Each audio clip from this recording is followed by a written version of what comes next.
Don Imus. A lot of people claim to have known Don Imus intimately. Very few people did. But I was honored to know him, not as his best buddy, but to know him. And he always treated me very, very kindly. He always respected me. Doesn't mean he didn't crack jokes or try and tear you down. That's what he did. And it wasn't a shtick. That's what he did. And I always wondered why. And I thought about it after I heard about his passing. And I concluded that after he got in trouble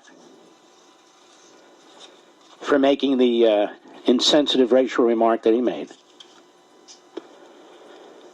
well, of course, condemning that remark,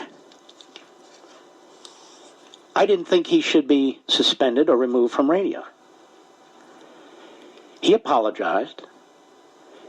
He apologized profusely, repeatedly, and he meant it. And he meant it. And so, I didn't think it should destroy a career of decades. Of decades. And I said so. Very few other people said so.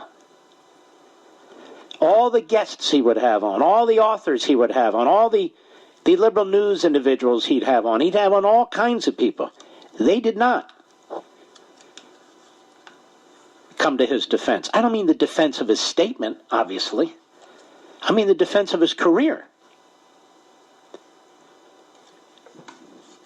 You don't live down a statement like that, but it shouldn't destroy you for all time either, I didn't think.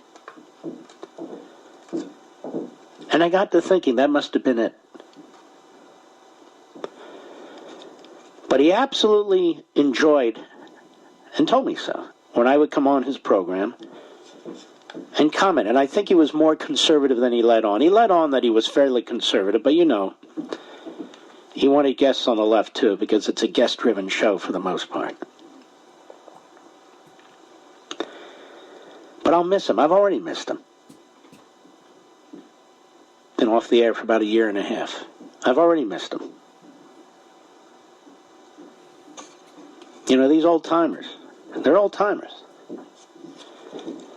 They cleared this path for people like me.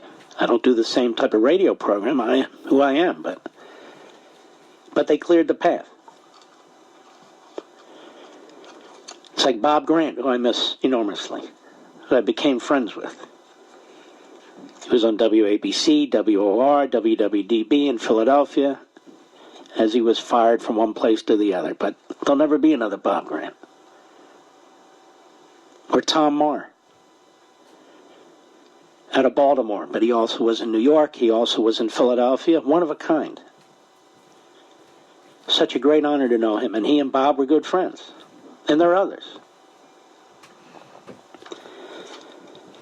But those three come immediately to mind, at least for me.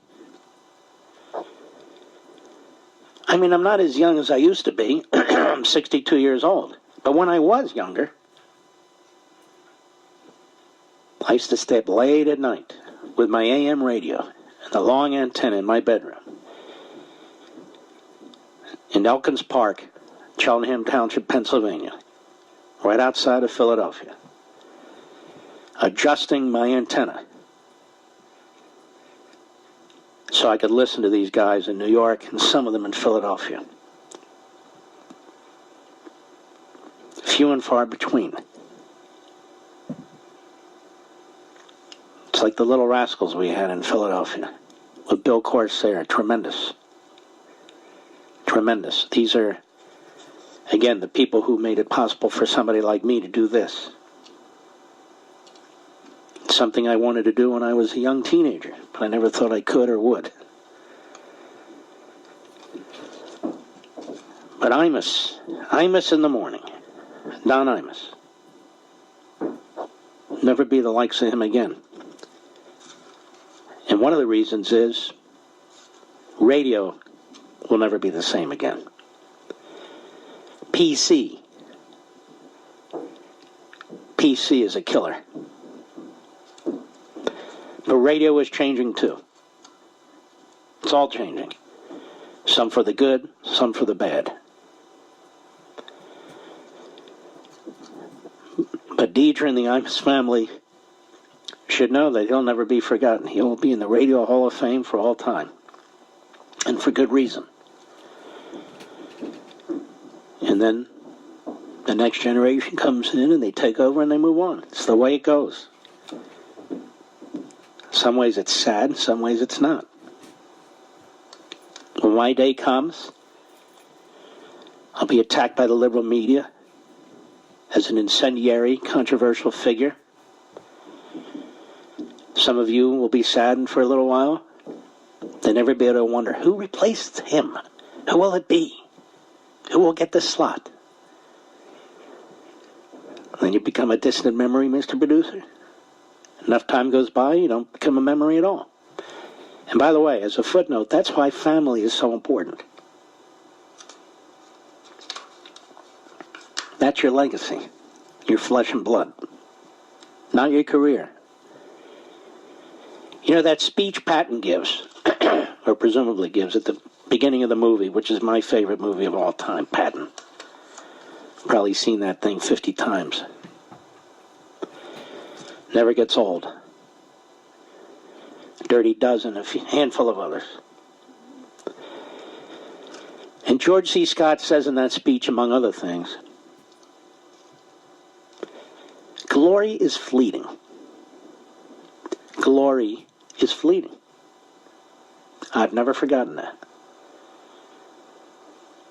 That's why my head has always been screwed on tight. Glory is fleeting. In fact, most of us are fleeting, except for the family we leave behind. And Imus leaves behind a beautiful family.